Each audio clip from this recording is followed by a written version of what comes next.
All right, hey everyone, Delta Peng back. Good to see you guys.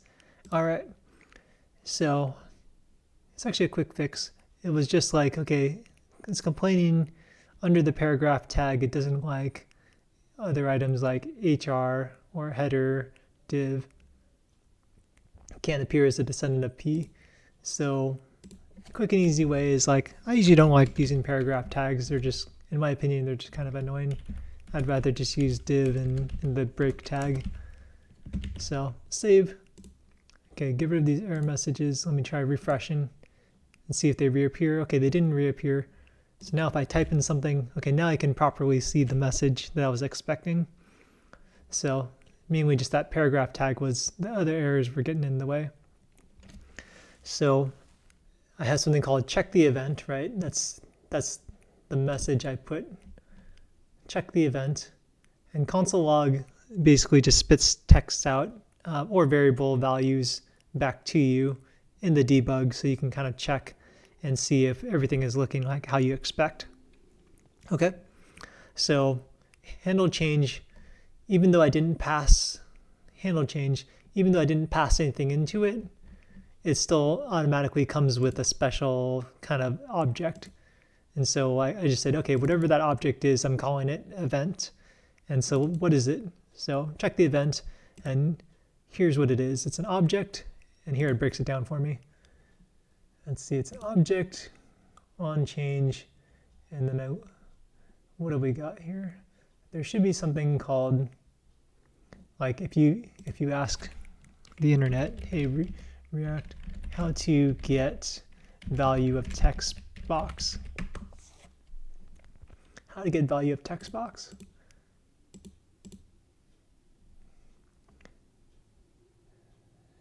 Okay, so this handle change, and then they say, okay, it's kind of similar, function event, this event target value. So let's see if we can find that event target value. So going back to, is there anything like that on the object that we got? Event of target, there's a target. Target, let's see, event target value. Let's see, so this object has a bunch of stuff on it. Bunch of stuff. TUV value. Oh, yeah, okay, I had a little double arrow, clicked it, it's value 2. Okay, I think that's correct, but let's make sure. Are we really sure this is the value? All right, misspelling on purpose. So let me see. I deleted all the messages. Okay, check the event. Object. What was it? Target, object, target. And then value all the way down yonder. Value, and double click this. Are we really sure this is the value? That's definitely what we just wrote. So that means this input is what we're looking for. So it'd be the object dot target dot value would give us the item we're looking for, kind of like the JSON, you know how the JSON is structured, right? So instead of set favorite dessert, you know, we don't care anymore how many number of times it changed. We're just going to get rid of that. We're going to say, okay, event, because that's what we called whatever the input is that they pass in, that's what we called it. Event dot target. Oh, and it's even helping us out a bit. Target dot val. Okay, and now it's confused, but we know that value exists on it, so we'll try that. Save. Okay, so favorite dessert. Favorite dessert. I think it's supposed to appear here. It was 44, so let's type in another number or type in some value. As long as it's an on change, right? It should change it to 44. Okay, so 44 just changed. Are we really sure this is the value? Perfect. So now we just figured out how to get a text box and transfer the data, whatever the user types in. You figured out how to transfer it and persist it because we're putting it inside state. And now we can use it for something else. Like now if we wanted to, we could find, you could find a way to like, okay, we have the data that the user typed in, which is, just like the same thing as if the user clicked a button. It's like, okay, we have the number that the user typed in. We have the data now. Now we can do something with it. And now if you learn how to write the programming code to like, hey, let's save this data to a SQL database, then you're already, that's a huge step. And that's one of the huge things, the milestones that we're looking for, right? To be able to get data from the user, be able to save it somewhere. And then another step is being able to load it and load it back in. That would be one of the next steps. But let's look at saving is really important. So that's good. We got something basic for that. Now let's see if we can figure out just how to load data in general. Because if we can do that from an API, then that's like half the step towards loading some kind of data, and then later on loading our data. So this is good. Now we can sort of input our data, and we'll learn how to write it to SQL later. But now we need to learn how to load data. So how would we do that? How much time do we got? Okay, yeah, the night is young. Ha. All right. They have something, where is it? Where is it? Test JSON API. Here it is. There's this common thing here, this website it's called JSON placeholder. And it's a free fake API for testing and prototyping. And so kind of like how in W3 schools, they gave us like a test database, right? With customer IDs, order IDs, stuff like that. This one will also give us some fake data that we can get from their API. So how would we do it? Here it is, try it. If I run it, well, okay, let's see what it looks like. So I run the script.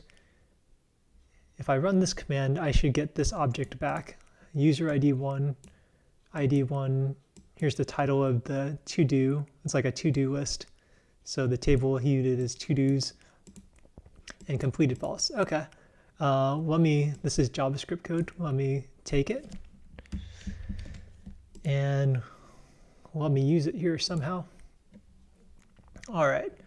I got to jump ahead again a bit, So this is a good kickstart of getting you guys started, and so I am kind of jumping and moving around kind of quickly, but at least you get the gist of how this kind of works. Okay. Aside from use state, there's a special hook in React called a use effect. What this does is is what you would use to load data. Because when you have a use effect, it's basically saying, here's some code I want you to run just like the first time. So roughly, hey, just the first time this page loads up, I want you to run this code. And there's something you can add to it to do more than that. But for now, just think of it like that, okay? So this is the code we want to run because we want to get that to-do data from their API. So this is the API. It's some function. It's some website. We can even just try it here. What if I just stuck it in the web browser right now? Oh, what's that? It's that data, that same data that here we got here. So it's like a special website, right? It's not like Google where it shows us some pretty pictures and the videos and stuff to watch. This is a special URL, a special website. It's an API where if you call it, then you'll just get data as JSON. This is, let's see, can it show me the raw data? Yeah, the raw data. So look, it's a JSON. Look at that. Ha, we know what that is. That's not a mystery to us. All right. So now that just means we need our website to call this so that it gives us this data. But how do we do it? Okay, we need fetch, but we don't want to do it. If we leave it here, then it's gonna just run it every time it renders or something like that. It's gonna run this code. which means like, I don't know, it means like many times, many times it's going to run this code, and we don't want that, right? Because we don't need 60 or 100 copies of this data. We just need it once every time someone visits a website. Okay, so let's see. How do you use effect? Let's see. React use effect. W3 Schools, I trust you. Let's see. Here we go. Use effect right here. So first you got to import it in from the React library. So that's what I did. Kind of like, again, these libraries are basically just the give me a second. Let me go back to my code stuff, test examples. These libraries are basically just these guys, right? The thing that Node Package Manager went and like got all these 800 folders or whatever. Okay, REA. Okay, there we go. So React. So somewhere inside here is the code for use effect. And so this is telling it, hey, use the useState function or code or whatever, and also get us the use effect code from this React library, package folder thing. So for this code here, I'm going to use it. So, okay. And so it's like, okay, go. So it tells it early, that's what's up. And then once we declare that, then we can use it in our code. So let's go use this example here. Let's see what they give us. It's for a timeout. I do not care about this part. Here's what it is. It's basically a function. This is basically telling it, kind of like a Lambda function. It's saying create a function on the fly. Instead of having to create a function like this and name it and everything like that, it just says, hey, create some temporary function. I don't care what the name is, and have it run all the code inside this brackets. So I say, okay, how about do that for this? Do that for this, and then response. It could have been better. This example could be a little bit better written. Okay, this is a little better. So beforehand it was like this. And so it's basically just, hey, run this single code line. Oops. Sorry. Yeah. Fetch the data at this website, and then convert the JSON data, and then just run this console log line, which is, hey, that debug message, right? But if you want more than one code line, then you just have to wrap it inside the curly brackets. And that kind of makes sense, right? The other functions do that too. So I'm going to expand it to here so we can do more than just write to code line. I guess we'll do that for now, though. We'll say, hey, the fetch completed, and then comma. So console log, if it has multiple items separated by comma, then it'll give you both of them. So let's just try that for now.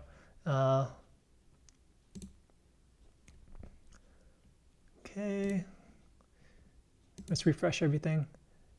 Hey, the fetch completed. It looks like it ran twice for some reason, but it's supposed to just run once typically. There's probably something going on that I'm not really sure about, but hey, unless, wait 1 second.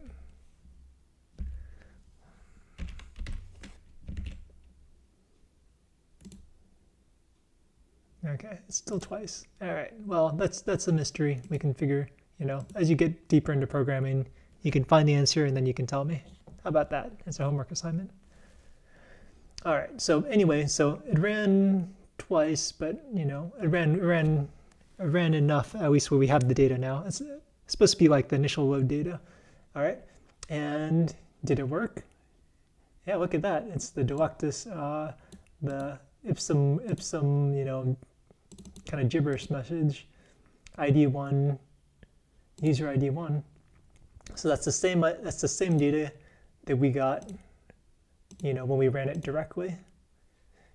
So that is It might not make full sense now, but one day you're going to get it and you're like, oh my goodness, that's incredible. That's incredible, Delta Peng. I'm like, yeah, it is. It is. I tried to tell you, man. So yeah, we just loaded this data. In. In terms of the specifics, I'll tell you here, and then you'll be puzzled, but then one day it'll make sense. So this fetch is calling this URL. It's getting the data. Use effect is, it's happening once-ish. Use a dot then, because this is basically saying run this function, and then when you get the results, run this function. When you get the results, run this function, and then so on and so forth. So it's a way to chain functions together in essence. The results are put into whatever this variable is, so you can name it whatever you want. So the results of here get put into here, and then it says, okay, with these results, do something here. Response.json means it takes the JSON, originally it's a JSON string, right? It's this thing, this string, raw data, and it converts it into a JSON object so that in the code itself, we can start using it like, oh, if I wanted the user ID, how would I access that? I would use the object name dot user ID, right? It gives me a variable with an object inside of it in the programming code, instead of just like a plain, like, even though this is JSON, it's text right now. It's just a string. So response.json takes a JSON message and makes it an object itself. Okay, so let me just rename this to be clearer. So response, I could say something like response JSON text. And then I gotta, of course, rename this guy response JSON text. So, and then it converts it to, now it's a JSON object. And then so, see, it's a billion times more readable. A billion times. Okay. And then let me just double check to make sure I didn't break anything. Reload. Okay, what's the message I'm getting? Okay, hey, the fetch completed, so that means I'm right here. And it's, yep, it's an object. And so to prove it, let's say I had my object, but then I don't want the whole object. I just want the, what was it, username? Or I want, give me the title. I want the title. Well, I'll get another text here. And some filler text, comma. All right, save, I'll just reload it. So, hey, the fetch completed, JSON object right here. And some filler text, so that now I know that it's right here, right? And some filler text. And so now I know the next thing after that, the delectus autumn, that part must be this, JSON object.title. So now I got the object, and I got the specific property from that object that I wanted. So this is perfect. I just loaded data, I loaded it as an object, and I got the specific item that I wanted. Now that I have this, I can do, again, I can do all this programming logic on it. Like if it was in my previous example, hey, the DMV, I have an object for two penguins who are trying to apply for a driver's license, right? So instead of, this object, it could be like, okay, the driver's license object. I could say, okay, instead of .title, .age, if, and then do my conditional logic like before. Hey, if this person object .age is greater than or equal to 16, let them apply.